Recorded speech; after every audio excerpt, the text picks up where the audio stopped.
அன்புக்குரியவர்களே, ஒவ்வொரு நாள் காலையிலும் ஆண்டவருடைய வசனத்தை ஒரு சின்ன தியானமாக எடுத்து நம்ம தியானித்து கொண்டு வருகிறோம்.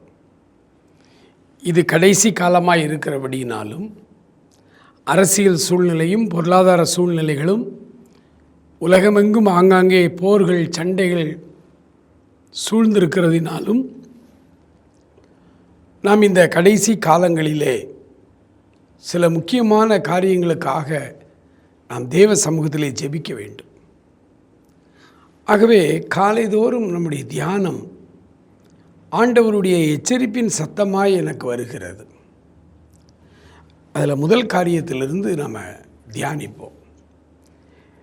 எபேசியருக்கு எழுதின நிருபம் 4ஆம் அதிகாரம் முதல் வசனத்தை உங்களுக்காக நான் வாசிக்கிறேன்.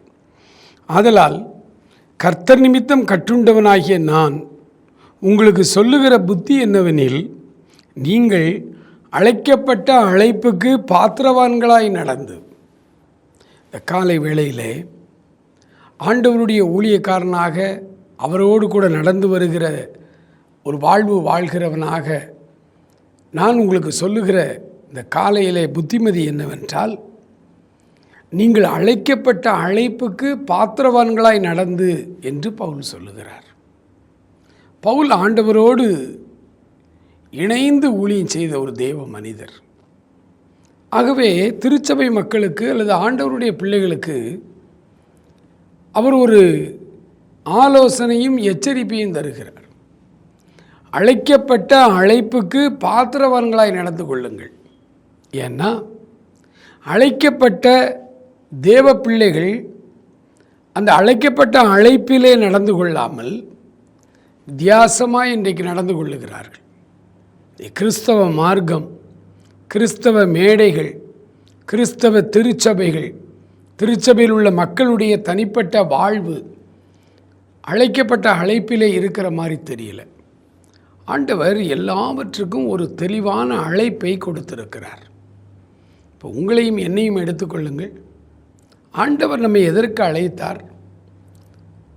அவர் அந்த ரட்சிப்புக்கென்று நம்மை அழைத்தார். ரட்சிப்புக்கென்று ஆண்டவர் நம்மை அழைத்திருக்கிறபடியினால் நாம் அந்த ரட்சிப்பின் வழியிலே சரியாய் நடந்து கொள்ள வேண்டும். ஆரம்பத்தில் ஆண்டவரை ஏற்றுக்கொள்ளும் பொழுது நம்முடைய கிறிஸ்தவ வாழ்வு எவ்வளவு உற்சாகமாக எவ்வளவு மகிழ்ச்சியாக இருந்தது. ஆனால் காலங்கள் செல்ல செல்ல அந்த அழைக்கப்பட்ட அழைப்பிலே நாம் நடந்து கொள்ளாமல் அநேக புற உலக காரியங்களுக்குள்ளே சிக்கி இருக்கிறோம். இந்த காலை வேளையிலே ஆண்டவரே, நான் சிக்கி இருக்கிற காரியங்களிலிருந்து என்னை விடுதலை செய்யும்.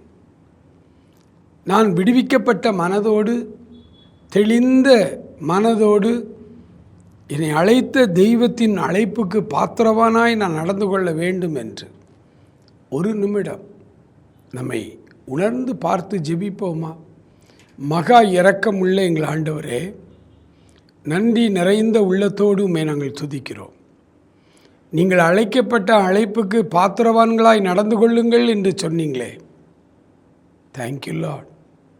நாங்கள் சிக்கி இருக்கிற பல்வேறு பிரச்சனைகளில் இருந்து ஆண்டவரே எங்களுக்கு இந்த காலை வேளையிலே ஒரு விடுதலை தந்து ஆண்டவரே, நாங்கள் அழைக்கப்பட்ட அந்த ரட்சிப்புக்கு பாத்திரவான்களாய் நடந்து கொள்ள எங்களை புதுப்பி ஆசீர்வதியும். இயேசுவின் நாமத்தில் ஜெபிக்கிறோம் பிதாவே. ஆமேன், ஆமேன்.